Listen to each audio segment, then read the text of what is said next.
o homem branco é indefensável. Desde que o Ocidente lançou-se ao mar, o mundo sangra. Desde que o homem branco decidiu caminhar sob o globo, com seus passos desajeitados, intolerantes, violentos e egoístas, a terra seca, os rios secam, a mata queima, o vento fede. Desde que os portadores do progresso, maltrapilhos e pestilentos aportaram em nossas praias, a gente chora. Mas aos que dizem, estes que não se importam de andar curvados perante os senhores do Ocidente, que o progresso e o desenvolvimento foi tanto que justifica alguns empecilhos pelo caminho. Sabemos que há estes que por uma migalha ou outra preferem abaixar a cabeça. No entanto, há aqueles que se revoltam contra a submissão. As experiências de enfrentamento e resistência dos povos negros no Brasil são exemplos encarnados daqueles que erguem a voz e o facão contra os comedores de mundo. Os quilombos no Brasil são das mais ricas experiências de enfrentar o Ocidente e de viver de uma outra forma.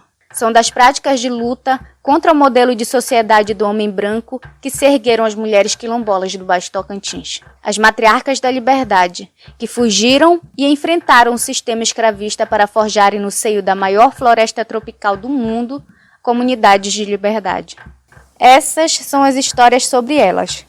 Não são histórias dessas que encantam os olhos da grande mídia e os ouvidos dos vencedores. Aqui, o triunfo dos que se dizem vencedores dará lugar ao brilho do terçado amolado das mulheres que nunca se enganaram com os discursos de progresso dos comedores de mundo. Este é o podcast Matriarcas da Liberdade, as histórias que não te contaram. Um podcast que ecoa vozes de mulheres que não se submeteram aos mandos dos colonizadores, mas que gestaram resistência, arregaçaram as saias, amolaram os terçados, carregaram as espingardas e decidiram ser e criar povos livres no Baixo Tocantins. Vamos ouvir?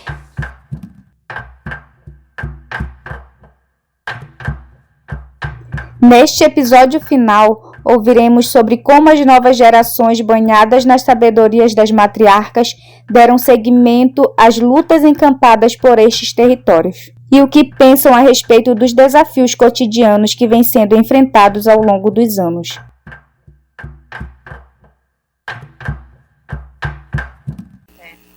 Então, essa relação desses saberes com a medicina oficial é muito conflituosa ainda. Né? Elas resistem e se camuflam. Elas estão num momento que estão se camuflando. E aí vem as igrejas também. As igrejas vêm com isso. A gente percebe assim. A Igreja Católica, a Renovação Carismática, que o pessoal pega os santos lá, que é o Espírito Santo. E vem muita dissidência das igrejas evangélicas. Se você vê, tem uma menina ali, Lúcia. A Lúcia, ela é profeta aqui em Cametá. Eu acompanhei a trajetória de vida dela. Ela revela, tem os sonhos, tem não sei o quê. Ou seja, mudou. Mudou só a tônica. Mas aí a macumbeira é a Isabel, né? Que se diz macumbeira, que é ministra de Eucaristia, que sofrem preconceito por isso. Mas ali não, está dentro da igreja, elas estão lá. Como que essas igrejas também vão usando? E aí, onde estavam os ataques? Né? O Boaventura fala que nós temos perto de um grande conflito, né, religioso, de católico, de protestante, que são os evangélicos, e das religiões de matriz africana, principalmente candomblé, aí, né, que se queima nas favelas, se queima na cidade, onde tem um poder. Essas igrejas evangélicas, a primeira coisa que ela faz, elas exterminam, né, esse eco dessa resistência, que é as religiões de matriz africana. Eu lembro quando eu ministrei uma disciplina, acho que é para a turma 2012, intervalar aqui em Cametá, tinha um grupo de evangélica, e aí eu não disse, vocês vão ler esse texto. Você faz um sorteio para ver quem vai ler o texto, e a menina não ia apresentar o seminário. Ela não ia apresentar o seminário porque falava a respeito das religiões de matriz africana. E aí, quando eu falo, então, mas eu não vou abrir mão. Fui um sorteio, vocês vão ter que ler, não apresento o seminário, mas vocês vão fazer uma análise do texto individualmente. Fizeram. E depois uma delas se encontrou lá no texto. E ela viu como que ela estava negando a identidade dela em nome da fé. Então é uma contradição, ou seja, se você não te conhece, não sabe a tua origem, você vai negar, porque foi um processo histórico de negação. Né? E você tem vergonha de ser quem é, infelizmente. Quando a Odete falece, aí é como se o povoado de Tomás ele ficasse na orfandade. As pessoas, assim, você ia ao povoado, a gente chorava de ver a tristeza que era. Porque as pessoas saíram do povoado. Eles vieram, ou faz aqui no bairro Novo Cametá uma rua que tem todos os moradores, ou aqui no bairro Novo também tem uma rua que tem moradores de Tomás. Aí. E fica nesse período ali a Virgínia. Eu percebo que a Virgínia, ela começa a ter esse poder, né, se posicionar nos cursos que faz de parto, de agente de saúde, a Virgínia começa a participar. Ela começa a assumir o poder que era da Odete. Ela passa a ter esse poder de liderança ali com a Odete. Era a mulher que não tinha companheiro, que era livre, que criava os filhos dela, que falava com todo mundo. Mas esse poder de liderança dela tinha muito pouco. E ao mesmo tempo tinha a Dona Benoca, era a Dona Benedita, a Dona Benoca. Só que a Dona Benoca muda para cá, para a cidade. A Virgínia fica ali e depois adoece, tem AVC, falece. E aí você percebe-se que mais uma vez, né, o povoado vai ficando. E tem a Nilza. Se você ver, você chegar lá, a Nilza, ela tem um filho que fez tratamento para retornar a visão, que é filha de criação, é neta do Cristóvão com a Odete. Eu consigo perceber que a Nilza vai canalizando essa espécie de poder que tem essas mulheres.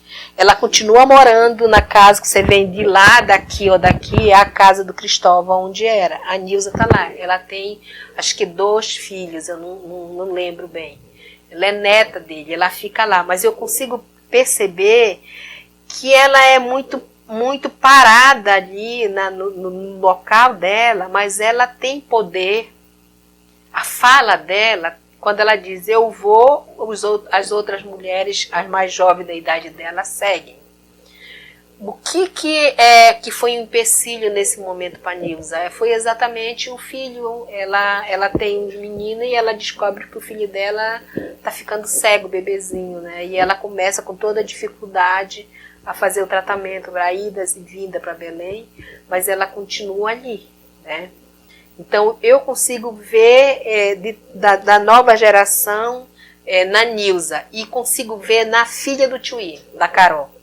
A Carol é muito paradinha, fica ali na dela, mas uma forma ou outra ela consegue agenciar as outras mulheres.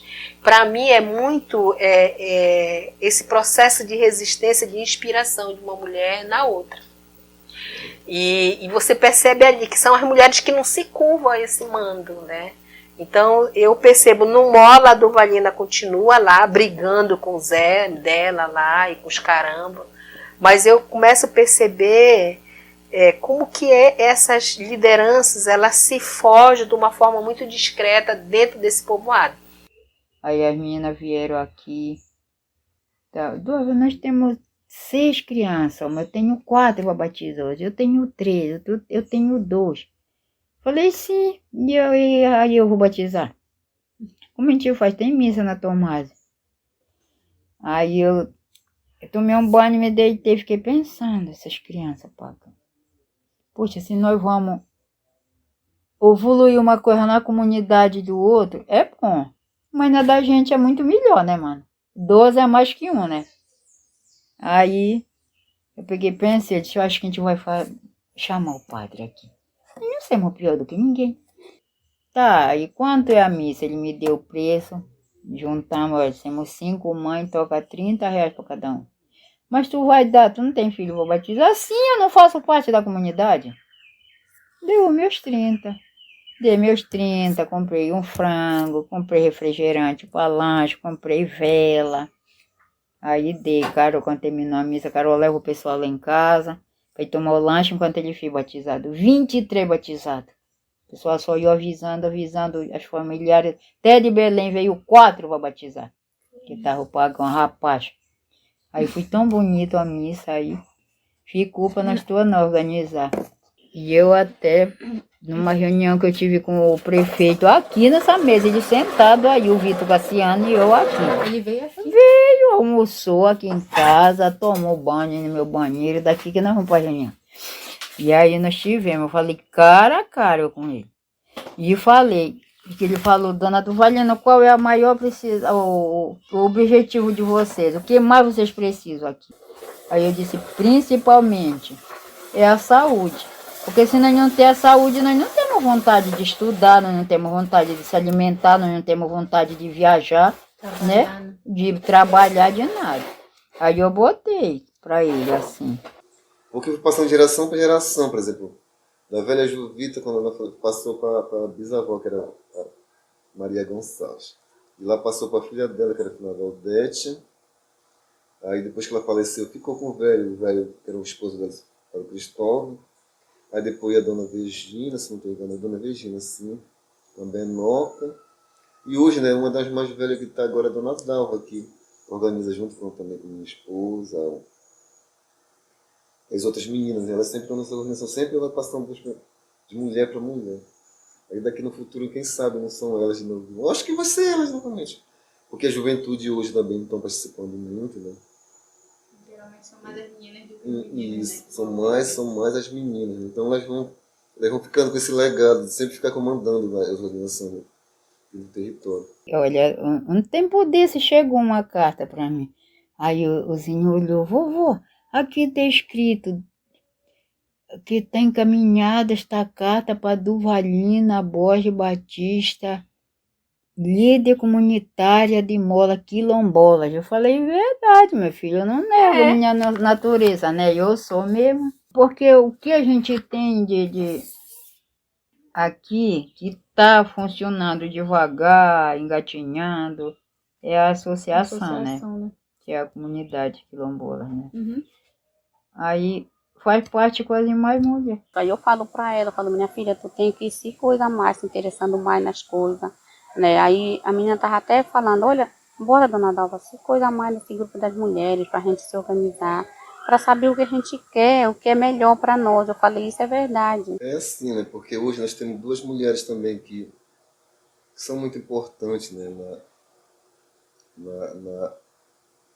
Hoje atual, né? Que é a dona Dalva, né? E tem a Liduína também, que uma senhora que já tem também uma faixa, acho que quase de 70, mais de 60 anos também, né? É uma das líderes também daqui da comunidade. Né? Que elas também, né? Hoje elas carregam praticamente toda a comunidade nas costas, essas mulheres. E com certeza, né, que a herança que a Juvita deixou para nós, como minha bisavó, minha avó também, um legado muito importante, porque se não fosse hoje, a gente não estaria fazendo isso aqui hoje. Né? E as mulheres também não estavam continuando a fazer esse trabalho que a gente vem fazendo hoje, de organizar a comunidade, né? A própria na questão da religião também, da religiosidade, né? Elas também estão na frente. Aí se tu for lá na celebração, tá elas. Então esse legado que elas deixaram para nós, porque a mãe dela, né, sabia muito a ladainha, e hoje, né, elas não sabem a ladainha, mas ela continua nesse papel da questão da religião. Elas que continuam, eles falam que elas são mães, os homens falam que elas são as mandonas, né? Mas na verdade é porque elas como organizam, né, elas vai passando de geração para geração, e elas só continuam no poder, eu tenho para mim continuar no poder por muito tempo. A gente percebe isso, pode ver o movimento que tem aqui, elas estão na frente, e esse poder vai continuar por muito tempo. Tem umas que são meio bravas mesmo, né, e os homens não participam, essas não têm o que fazer, não têm o que falar. E elas vão continuar, elas vão mandar por muitos anos, muito tempo mesmo. E que bom também, né? Porque fizeram um trabalho belíssimo ao longo desses anos. Fizeram um trabalho muito bom, né? Ao longo desses anos mesmo, porque tem já tá essa geração que estão mais nova agora, né? Tá surgindo outras que estão vindo, né? Sempre mulher. É uma coisa incrível, realmente. Uma coisa incrível aqui. Em todas, eu acho que assim, mas é por regiões mesmo, porque Geralmente nos outros quilombos aí para fora são os homens, né, que continuam na frente. E aqui, essa região do Tocantins aqui a gente vê que são as mulheres, né? Foi, olha, que tem essa uma prima minha, Virgínia, a minha madrinha também é Benedita de Carvalho Borges, e a outra é a Virgínia Batista, né? Tinha a minha tia Marcionila também, a mamãe também, a Odete, né? Eles eram da organização da festividade daqui, então eles eram muito importantes para nós, porque eles organizavam tudo. E aí, então, eles eram muito acolhedores. Igual como hoje também, a gente também está ainda fazendo esse coisa aqui, de quando chega a gente na comunidade, também a gente vai acolher. Se é na festa também, aí todo mundo dá casa para as pessoas trocarem roupa, até para dormir quando vem da festa, né? Nós deu uma bela criação que ontem, e eu estava conversando aí com minha irmã, que ela ligou, aí eu levantei minha irmã para o céu e agradeci a Deus que ela está com 22 anos de morte. Falei, ô Senhor, muito obrigado pela avó que tu me deste, pela mãe que tu me deste, que me educou, me criou, me ensinou, lavou uma roupa, lavou uma louça, limpou um terreiro. Aí eu agradeço a Deus isso. Poxa, eu já estou com 60 anos. E agora a gente vem passando. Aí teve uma pessoa que falou assim, pois é, não era nem para a senhora estar aqui. Já pensou? Uma pessoa que nasceu, foi criada em uma comunidade, não tem nem voz, nem vez para falar mais nada, né? Aí uma pessoa que vem da outra comunidade morar, quer tirar o direito de quem mora, né? Isso. E sabendo que a gente está lutando pelo direito para todos nós. Porque assim, né? O que eu posso dizer mesmo é isso, né? Que como agora eu comecei a participar mais, eu estou achando muito importante. E eu peço todas as pessoas dos quilombos, né, que se interessem, né, nessa nossa luta, para nós poder chegar no objetivo que a gente quer, porque nem todas as comunidades já têm esse documento na mão, né?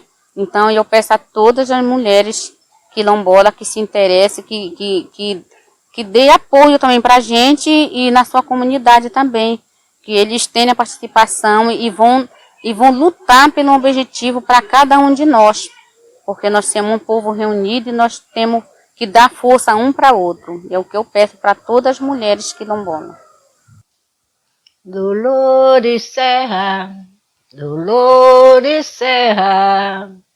ouviu a Barcelona na beira de um carro.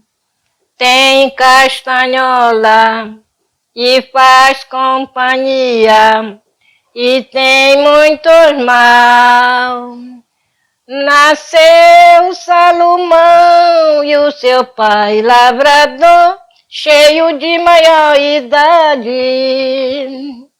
Como quem nasce na roça tem sempre a ilusão de morar na cidade. O navio apitou, paguei a despesa, história sincera. E adeus, Barcelona, adeus. A lágrima caiu. Adeus, Dolores Serra. O legado deixado pelas matriarcas é a história que uma sociedade jamais deveria apagar. Um Estado que se constrói invisibilizando a existência de pessoas tão poderosas e tão necessárias, certamente tem contas a ajustar com a ancestralidade. É preciso assumir as contradições da narrativa dos vencedores e se comprometer com os tantos povos quilombolas que vêm há muitos séculos sobrevivendo à luz de suas próprias responsabilidades. Este podcast narra as falas de protagonistas das comunidades, mas também questiona a ordem de como se organiza a sociedade brasileira. Quando irão assumir e respeitar a história de tantas matriarcas da liberdade? Ou continuaram fingindo que estas mulheres negras quilombolas não existem? E quando se fazem discursos de igualdade e de direito das mulheres, de quais mulheres estão falando? Pois até hoje não conhecem nossas matriarcas e nem conhecem os desafios que enfrentamos. Não existe nenhum dado a respeito de nossas mais velhas. E continuam pisando nos direitos das comunidades. Mas continuaremos firmes como nos ensinam as matriarcas. O podcast Matriarcas da Liberdade e as Histórias que Não Te Contaram é um projeto premiado pela Fundação Cultural do Pará através do edital de incentivo à arte e à cultura do ano de 2022.